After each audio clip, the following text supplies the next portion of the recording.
Ngayong araw, nagse-celebrate tayo ng itong Christmas na gift giving dito sa Binondo Plaza.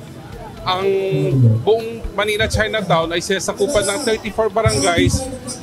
Lahat na 34 barangays ay puro recipient at kasama yung mga lahat ng ahensya ng gobyerno na nakasakop dito po sa aming Chinatown.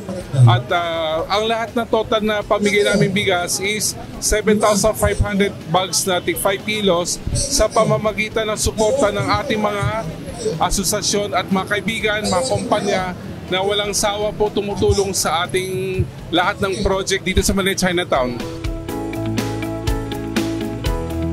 Maligayang Pasko po.